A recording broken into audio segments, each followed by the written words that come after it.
Lives of the Most Eminent Painters, Sculptors, and Architects by Giorgio Vasari.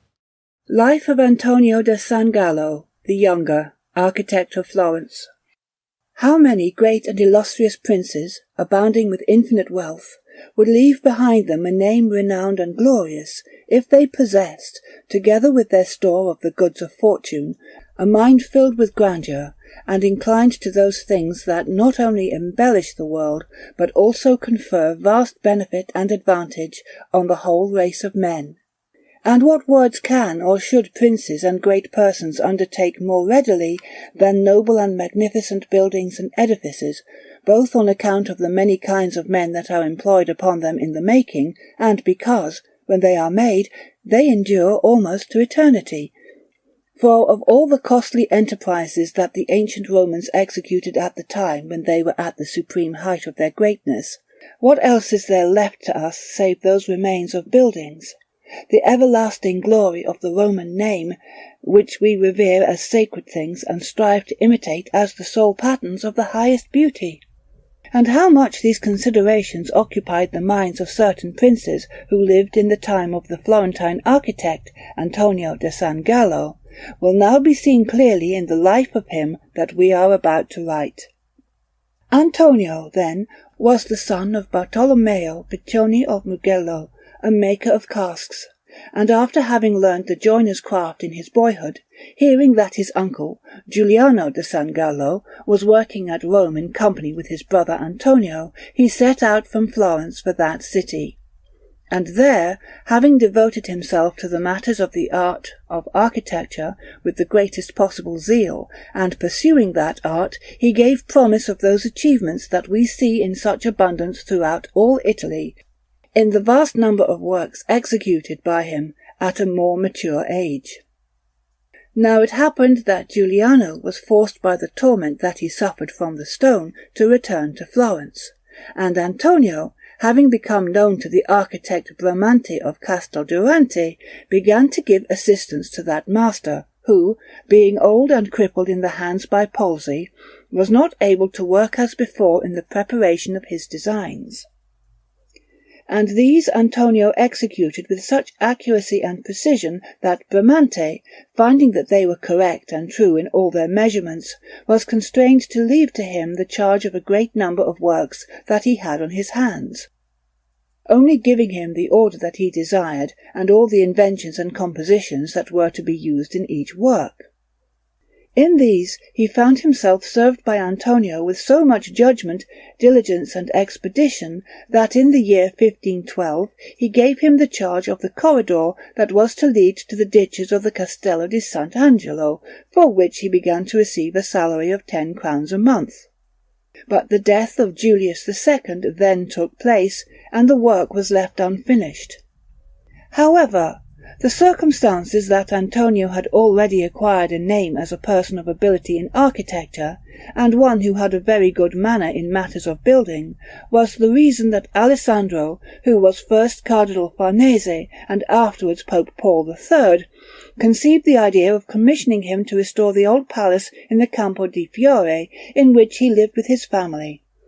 And for that work Antonio, desiring to grow in reputation, made several designs in different manners,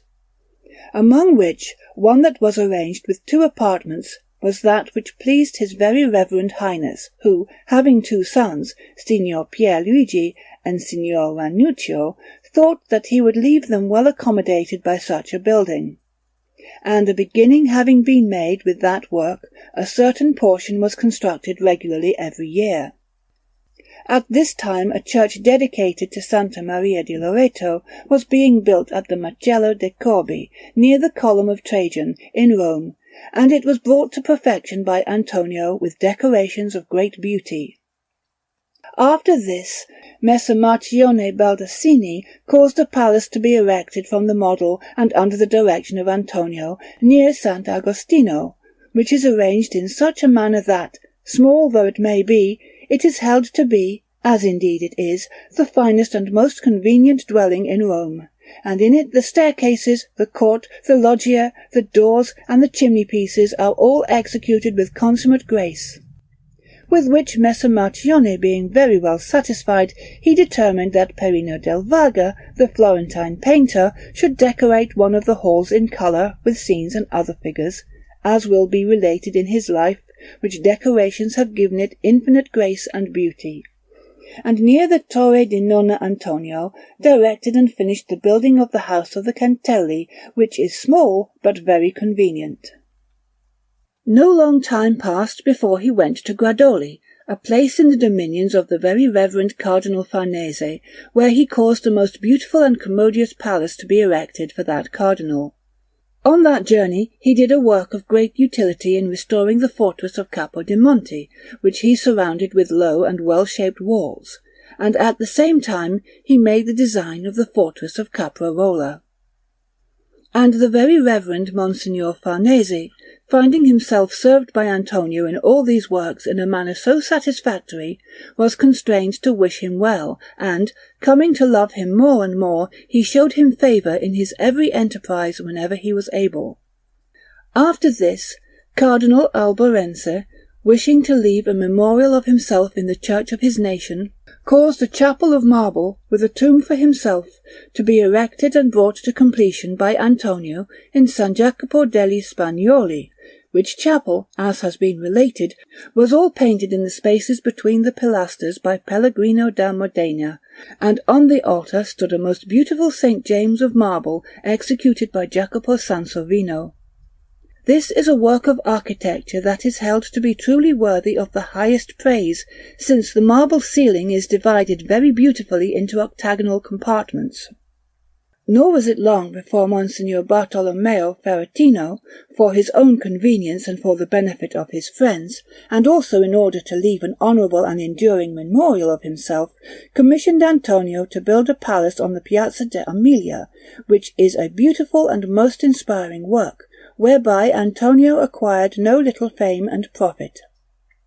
During this time, Antonio de Monte, Cardinal of Santa Prasedia, was in Rome, and he desired that the same architect should build for him the palace that he afterwards occupied, looking out upon the Agoni, where there is the statue of Maestro Pasquino.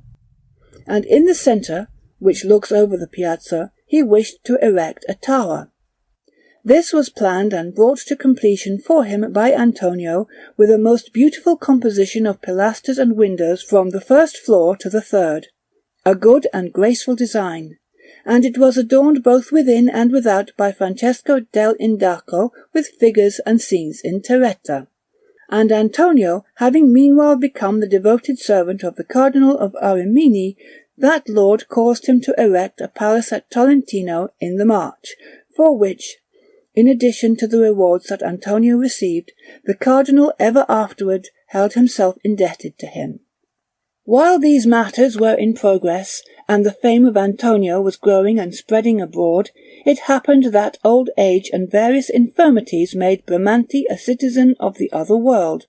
at which 3 architects were appointed straightway by Pope Leo for the building of St. Pietro, Raffaello da Urbino, Giuliano da San Gallo, the uncle of Antonio, and Frate Giocondo of Verona.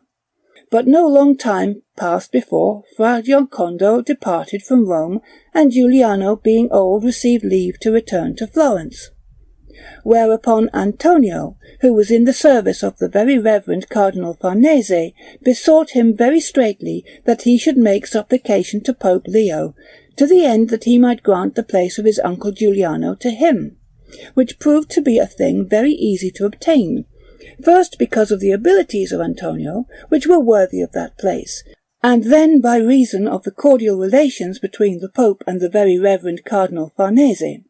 And thus, in company with Raffaello da Urbino, he continued that building, but coldly enough. The Pope then went to Civitavecchia in order to fortify it,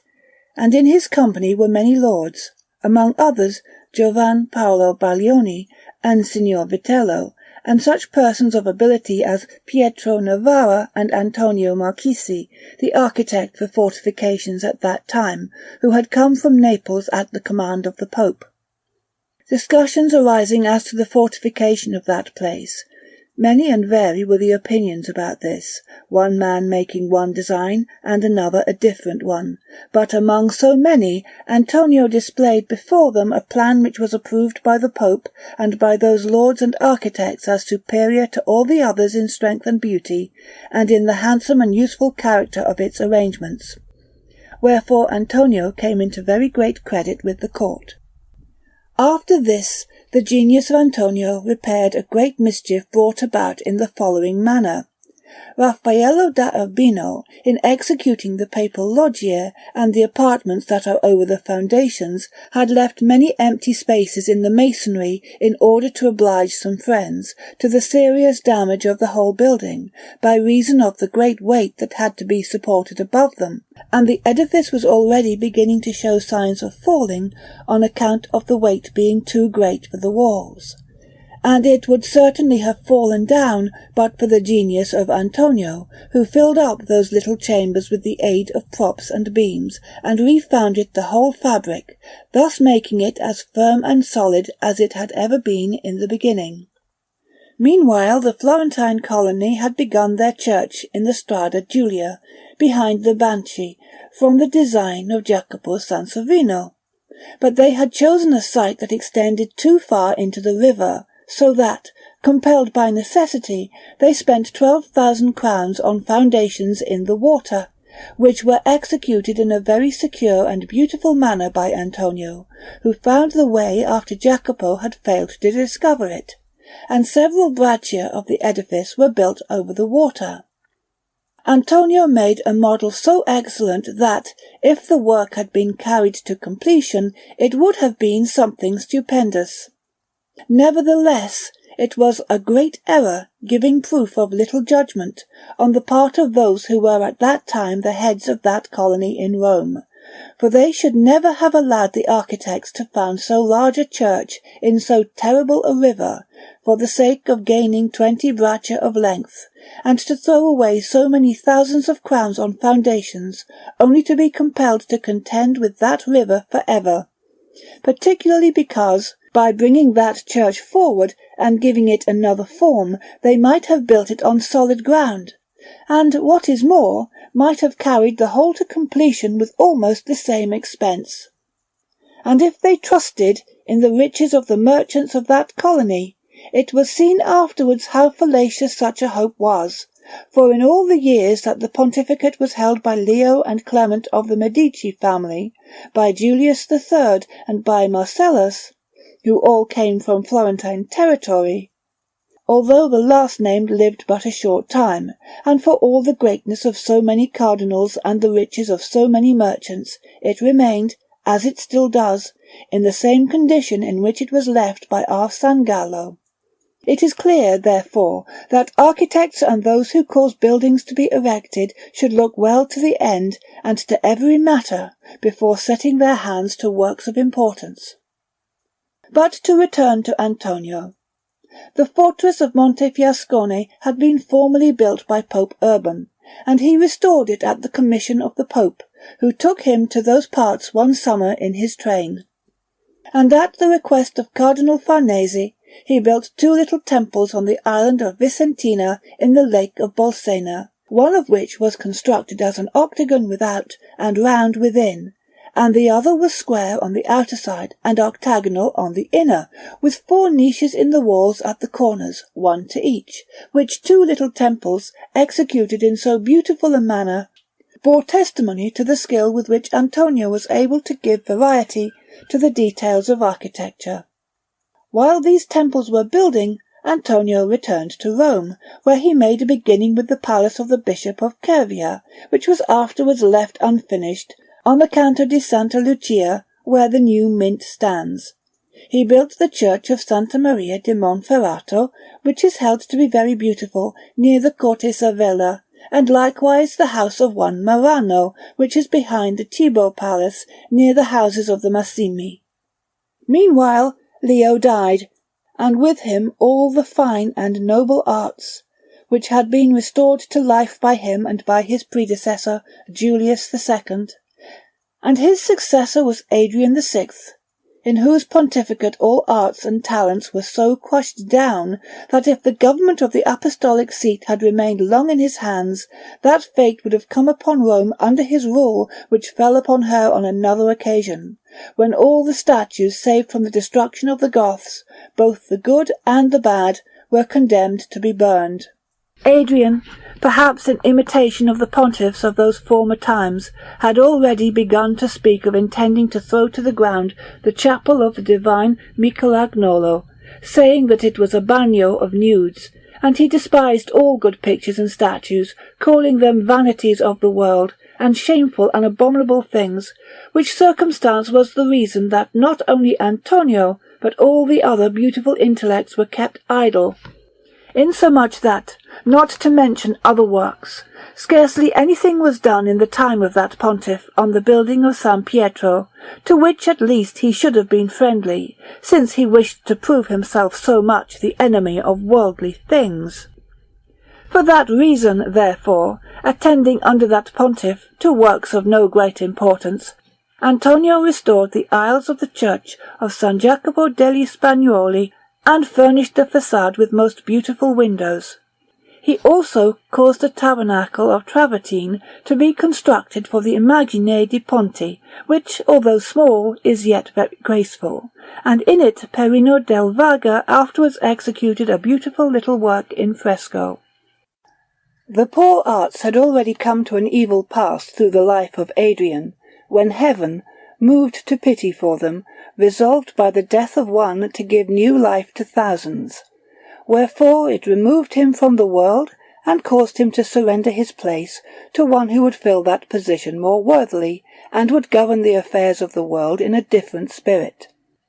And thus a new pope was elected in Clement VII, who, being a man of generous mind, and desiring to follow in the steps of Leo and of the other members of his illustrious family who had preceded him, bethought himself that, even as he had created beautiful memorials of himself as cardinal, so as pope he should surpass all others in restoring and adorning buildings. That election, then, brought consolation to many men of talent, and infused a potent and heaven-sent breath of life in those ingenious but timid spirits who had sunk into abasement. And they, thus revived, afterwards executed the beautiful works that we see at the present day. At first, having been set to work at the commission of His Holiness, Antonio straightway reconstructed a court in front of the loggia, which had been painted previously under the direction of Raffaello in the palace, which court was a vast improvement in beauty and convenience, for it was formerly necessary to pass through certain narrow and tortuous ways, and Antonio, widening these and giving them better form, made them spacious and beautiful. But this part is not now in the condition in which Antonio left it, for Pope Julius III took away the columns of granite that were there, in order to adorn his villa with them, and altered everything. Antonio also executed the façade of the old Mint of Rome, a work of great beauty and grace, in the Banchi, making a rounded corner, which is held to be a difficult and even miraculous thing, and in that work he placed the arms of the Pope. And he refounded the unfinished part of the papal loggia, which had remained incomplete at the death of Pope Leo, and had not been continued or even touched through the negligence of Adrian. And thus, at the desire of Clement, they were carried to their final completion. His Holiness then resolving to fortify Parma and Piacenza, after many designs and models had been made by various craftsmen, Antonio was sent to those places, and with him Giuliano Lino, the supervisor of these fortifications.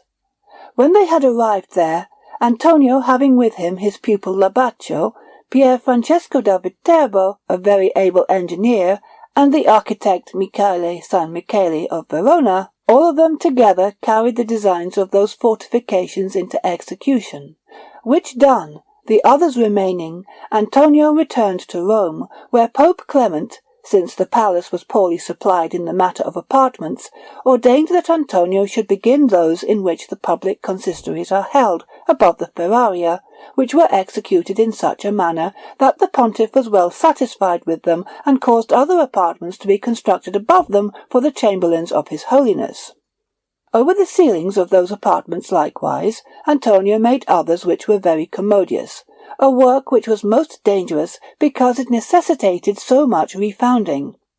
In this kind of work Antonio was in truth very able, seeing that his buildings never showed a crack, nor was there ever among the moderns any architect more cautious and more skilful in joining walls. In the time of Pope Paul II, the church of the Madonna of Loreto, which was small, and had its roof immediately over brick piers of rustic work, had been refounded and brought to that size in which it may be seen at the present day by means of the skill and genius of Giuliano da Maiano,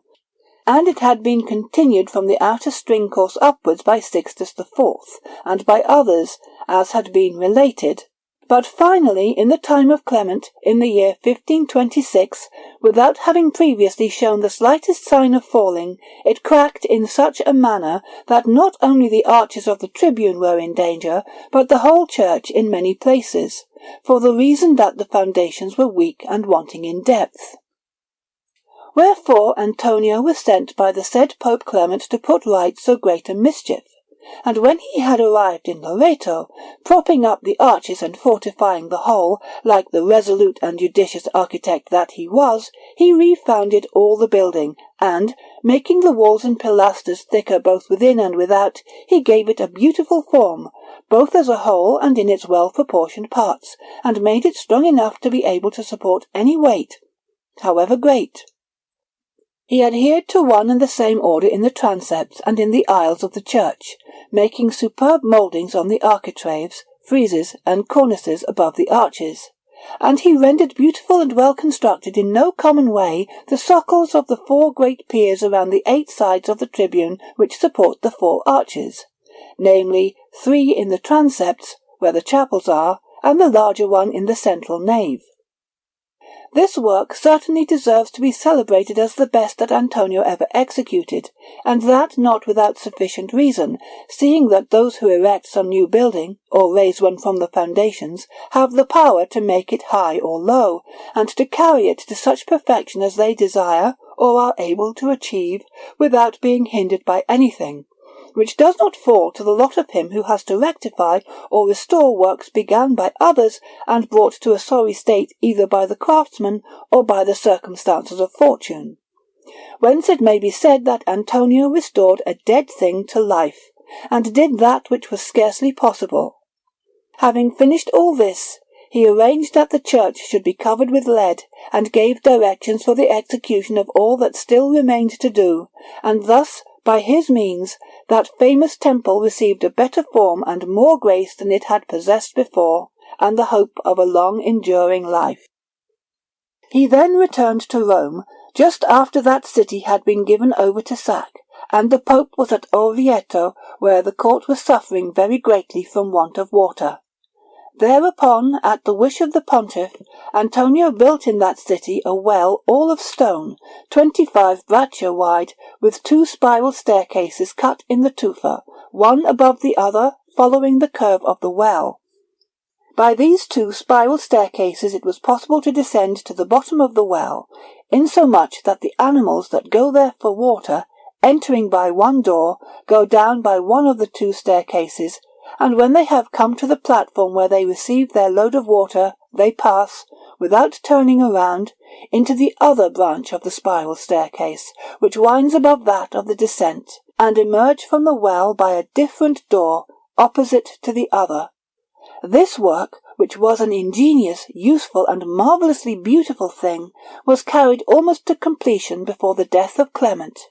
and the mouth of the well, which alone remained to be executed, was finished by order of Pope Paul III, but not according to the directions drawn up by Clement with the advice of Antonio, who was much commended for so beautiful a work.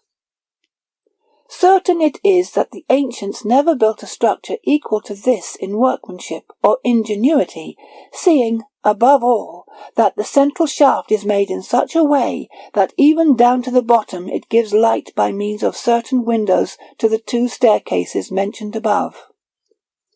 While this work was in progress, the same Antonio directed the construction of the fortress of Ancona, which in time was carried to completion. Afterwards, Pope Clement resolving, at the time when his nephew Alessandro de' Medici was Duke of Florence, to erect an impregnable fortress in that city.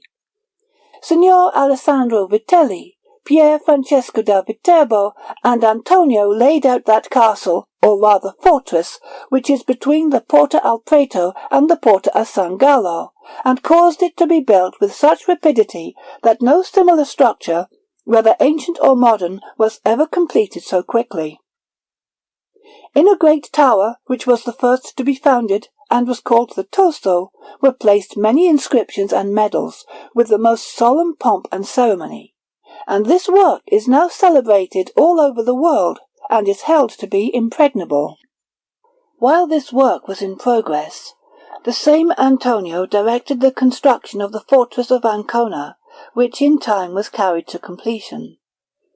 Afterwards, Pope Clement resolving, at the time when his nephew Alessandro de' Medici was Duke of Florence, to erect an impregnable fortress in that city, Signor Alessandro Vitelli, Pier Francesco da Viterbo, and Antonio laid out that castle, or rather fortress, which is between the Porta al Prato and the Porta a San Gallo, and caused it to be built with such rapidity that no similar structure, whether ancient or modern, was ever completed so quickly. In a great tower, which was the first to be founded, and was called the Toso, were placed many inscriptions and medals, with the most solemn pomp and ceremony, and this work is now celebrated all over the world, and is held to be impregnable.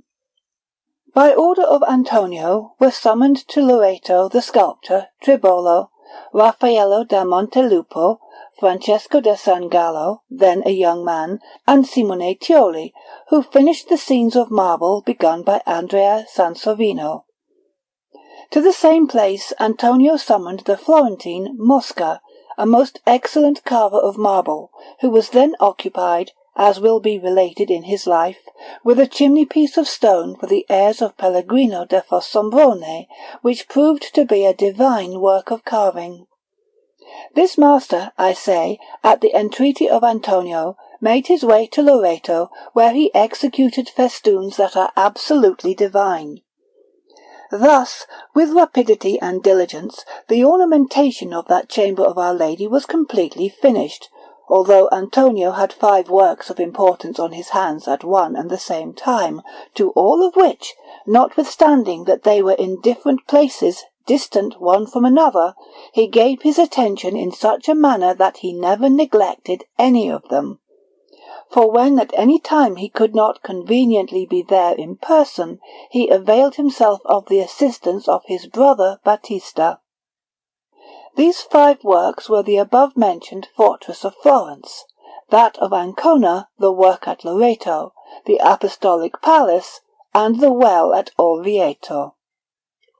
After the death of Clement, when Cardinal Farnese was elected Supreme Pontiff under the title of Paul III, Antonio, having been the friend of the Pope while he was a cardinal, came into even greater credit, His Holiness, having created his son Signor Pier Luigi, Duke of Castro, sent Antonio to make the designs of the fortress which that Duke caused to be founded in that place, of the palace, called the Osteria, that is on the piazza, and of the Mint, built of travertine after the manner of that in Rome, which is in the same place.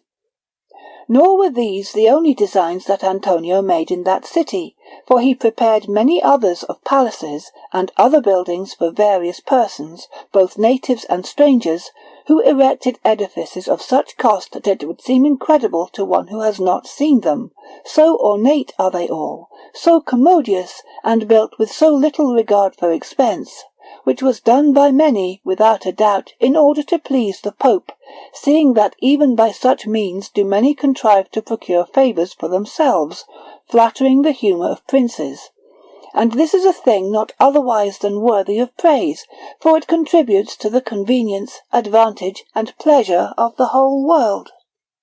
Next, in the year in which the Emperor Charles V returned victorious from Tunis, most magnificent triumphal arches were erected to him in Messina, in Apulia, and in Naples, in honour of so great a victory. And since he was to come to Rome, Antonio, at the commission of the Pope, made a triumphal arch of wood at the Palace of San Marco, of such a shape that it might serve for 2 streets, and so beautiful that a more superb or better proportioned work in wood has never been seen. And if in such a work splendid and costly marbles have been added to the industry, art, and diligence bestowed on its design and execution, it might have been deservedly numbered, on account of its statues, painted scenes, and other ornaments, among the 7 wonders of the world. This arch, which was placed at the end of the corner turning into the principal piazza, was of the Corinthian order, with 4 round columns overlaid with silver on each side, and capitals carved in most beautiful foliage, completely overlaid with gold. There were very beautiful architraves, friezes, and cornices placed with projections over every column, and between each 2 columns were 2 painted scenes, insomuch that there were 4 scenes distributed over each side, which, with the 2 sides, made 8 scenes altogether, containing, as will be described elsewhere in speaking of those who painted them, the deeds of the emperor. In order to enhance this splendour also, and to complete the pediment above that arch on each side, there were 2 figures in relief, each 4 braccia and a half in height, representing Rome, with 2 emperors of the House of Austria on either side, those on the front part being Albrecht and Maximilian, and those on the other side Frederick and Rudolph. And upon the corners likewise were 4 prisoners, 2 on each side, with a great number of trophies, also in relief, and the arms of his Holiness and of his Majesty, which were all executed under the direction of Antonio by excellent sculptors and by the best painters that there were in Rome at that time. And not only this arch was executed under the direction of Antonio, but also all the preparations for the festival that was held for the reception of so great and so invincible an emperor. The same Antonio then sent to work on the fortress of Nipai for the aforesaid Duke of Castro, and on the fortifications of the whole city, which is both beautiful and impregnable. He laid out many streets in the same city, and made for its citizens the designs of many houses and palaces.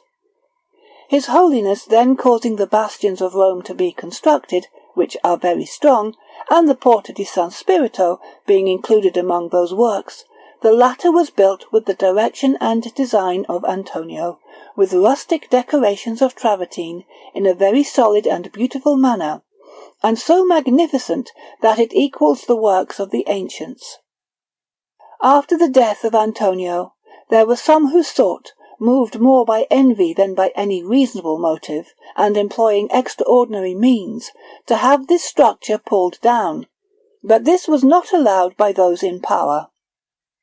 Under the direction of the same architect was refounded almost the whole of the Apostolic Palace, which was in danger of ruin in many other parts besides those that have been mentioned. In particular, on one side, the Sistine Chapel, in which are the works of Michelagnolo, and likewise the façade, which he did in such a way that not the slightest crack appeared, a work richer in danger than in honour. He enlarged the great hall of that same Sistine Chapel, making in 2 lunettes at the head of it those immense windows with their marvellous lights, and with compartments pushed up into the vaulting, and wrought in stucco, all executed at great cost, and so well that this hall may be considered the richest and the most beautiful that there had been in the world up to that time. And he added to it a staircase, by which it might be possible to go into San Pietro, so commodious and so well built that nothing better, whether ancient or modern, has yet been seen. And likewise the Pauline Chapel, where the sacrament has to be placed, which is a work of extraordinary charm, so beautiful and so well proportioned and distributed, that through the grace that may be seen therein, it appears to present itself to the eye with a festive smile. Antonio built the fortress of Perugia at the time when there was discord between the people of that city and the Pope, and that work, for which the houses of the Baglioni were thrown to the ground, was finished with marvellous rapidity, and proved to be very beautiful. He also built the fortress of Ascoli, bringing it in a few days to such a condition that it could be held by a garrison, although the people of Ascoli and others did not think that it could be carried so far in many years, wherefore it happened that, when the garrison was placed in it so quickly, those people were struck with astonishment, and could scarce believe it.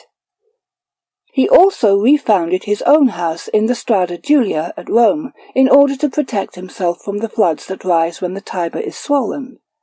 And he had not only begun, but in great part completed, the palace that he occupied near San Biagio, which now belongs to Cardinal Riccio of Montepulciano, who has finished it, adding most ornate apartments, and spending upon it vast sums in addition to what had been spent by Antonio, which was some thousands of crowns.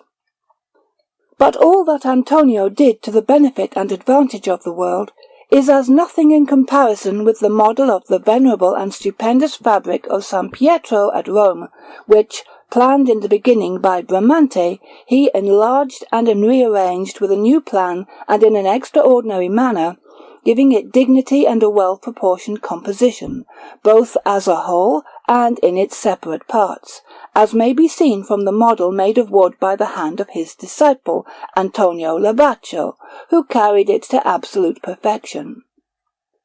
This model, which gave Antonio a very great name, was published in engraving after the death of Antonio da San Gallo, together with the ground plan of the whole edifice, by the said Antonio Labaccio, who wished to show in this way how great was the genius of San Gallo, and to make known to all men the opinion of that architect. For new plans had been proposed in opposition by Michelagnolo Buonarroti, and out of this change of plans many contentions afterwards arose, as will be related in the proper place. It appeared to Michelagnolo, and also to many others who saw the model of San Gallo, and such parts as were carried into execution by him, that Antonio's composition was too much cut up by projections and by members which are too small, as are also the columns, the arches upon arches, and the cornices upon cornices. Besides this, it seems not to be approved that the two bell towers in his plan, the four little tribunes, and the principal cupola, should have that ornament, or rather garland of columns, many and small. In like manner men did not much approve, nor do they now, of those innumerable pinnacles that are in it as a finish to the work, and it appears that in that model he imitated the style and manner of the Germans rather than the good manner of the ancients, which is now followed by the best architects. The above-mentioned model of San Pietro was finished by Labaccio a short time after the death of Antonio, and it was found that, in so far as appertained merely to the woodwork and the labour of the carpenters, it had cost 4,184 crowns. In executing it, Antonio Labaccio, who had charge of the work, acquitted himself very well, having a good knowledge of the matters of architecture, as is proved by the book of the buildings of Rome that he printed, which is very beautiful. This model, which is now to be found in the principal chapel of San Pietro, is 35 palme in length, 26 in breadth, and 20 palme and a half in height. Wherefore, according to the model, the work would have been 1,040 palme in length, or 140 canne, and 360 palme in breadth, or 36 canne, for the reason that the canna which is used in Rome, according to the measure of the masons, is equal to 10 palme. For the making of this model and of many designs there were assigned to Antonio by the wardens of the building of San Pietro 1,500 crowns, of which he received 1,000 in cash. But the rest he never drew, for in a short time after that work he passed to the other life. He strengthened the piers of the same church of San Pietro, to the end that the weight of the tribune might be supported securely, and he filled all the scattered parts of the foundations with solid material, and made them so strong that there is no reason to fear that the building may show any more cracks or threaten to fall, as it did in the time of Bramante. This masterly work, if it were above the ground instead of being hidden below, would amaze the boldest intellect. And for these reasons the name and fame of this admirable craftsman should always have a place among the rarest masters. We find that ever since the time of the ancient Romans, the men of Terni and those of Narni have been deadly enemies with one another, as they still are, for the reason that the lake of Marmora, being choked up at times, would do injury to one of those communities. And thus, when the people of the Narni wished to release the waters, those of Terni would no means consent to it. On that account there has always been a difference between them, whether the pontiffs were governing Rome, or whether it was subject to the emperors. And in the time of Cicero, that orator was sent by the Senate to compose that difference, but it remained unsettled. Whereafter, after envoys had been sent to Pope Paul III in the year 1546 for the same purpose, he dispatched Antonio to them to settle that dispute, and so, by his good judgment, it was resolved that the lake should have an outlet on the side where the wall is, and Antonio had it cut, although with the greatest difficulty. But it came to pass by reason of the heat, which was great, and other hardships, that Antonio, being now old and feeble, fell sick of a fever at Terni, and rendered up his spirit not long after, at which his friends and relatives felt infinite sorrow, and many buildings suffered, particularly the palace of the Farnese family, near the Campo di Fiore. Pope Paul III, when he was Cardinal Alessandro Farnese, had carried that palace a considerable way towards completion, and had finished part of the first range of windows in the façade and the inner hall, and had begun one side of the courtyard, but the building was yet not so far advanced that it could be seen in its perfection when the cardinal was elected pontiff, and Antonio altered the whole of the original design, considering that he had to make a palace no longer for a cardinal, but for a pope. Having therefore pulled down some houses that were round it, and the old staircase, he rebuilt it with a more gentle ascent, and increased the courtyard on every side, and also the whole palace, making the halls greater in extent and the rooms more numerous and more magnificent, with very beautiful carved ceilings and many other ornaments. And he had already brought the façade, with the second range of windows, to completion, and had only to add the great cornice that was to go right round the whole, when the Pope, who was a man of exalted mind and excellent judgment, desiring to have a cornice richer and more beautiful than any that there had ever been in any other palace whatsoever, resolved that, in addition to the designs that Antonio had made, all the best architects of Rome should each make one, after which he would choose the finest, but would nevertheless have it carried into execution by Antonio. And so one morning, while he was at table at the Belvedere, all those designs were brought before him in the presence of Antonio, the masters who had made them being Perino del Vaga, Frate Sebastiano del Piombo, Michelagnolo Buonarroti, and Giorgio Vasari, who was then a young man and in the service of Cardinal Farnese, at the commission of whom and of the Pope he had prepared for that cornice not one only, but two different designs. It is true that Buonarroti did not bring his own himself, but sent it by the same Giorgio Vasari, who had gone to show him his designs, to the end that he might express his opinion on them as a friend, whereupon Michelagnolo gave him his own design, asking that he should take it to the Pope and make his excuses for not going in person on the ground that he was indisposed. And when all the designs had been presented to the Pope, His Holiness examined them for a long time, and praised them all as ingenious and very beautiful, but that of the divine Michelagnolo above all. Now all this did not happen without causing vexation to Antonio, who was not much pleased with this method of procedure on the part of the Pope, and who would have liked to do everything by himself. But even more was he displeased to see that the Pope held in great account one Giacomo Meligino of Ferrara, and made use of him as architect in the building of San Pietro, although he showed neither power of design nor much judgment in his works, giving him the same salary as he paid to Antonio, on whom fell all the labour. And this happened because this Meligino had been the faithful servant of the Pope for many years without any reward, and it pleased his Holiness to recompense him in that way, not to mention that he had charge of the Belvedere and of some other buildings belonging to the Pope. After the Pope, therefore, had seen all the designs mentioned above, he said, perchance to try Antonio, "These are all beautiful, but it would not be amiss for us to see another that our Meligino has made." At which Antonio, feeling some resentment, and believing that the Pope was making fun of him, replied, "Holy Father,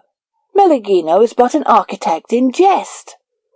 Which hearing, the Pope, who was seated, turned towards Antonio, and, bowing his head almost to the ground, answered, "Antonio, it is our wish that Meligino should be an architect in earnest, as you may see from his salary." Having said this, he dismissed the company and went away, and by these words he meant to show that it is very often by princes rather than by their own merits that men are brought to the greatness that they desire. The cornice was afterwards executed by Michelagnolo, who reconstructed the whole of that palace almost in another form, as will be related in his life.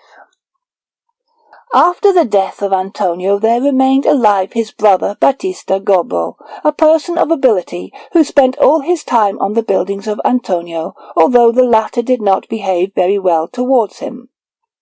This Battista did not live many years after Antonio, and at his death he left all his possessions to the Florentine Company of the Misericordia in Rome, on the condition that the men of that company should cause to be printed a book of observations on Vitruvius that he had written.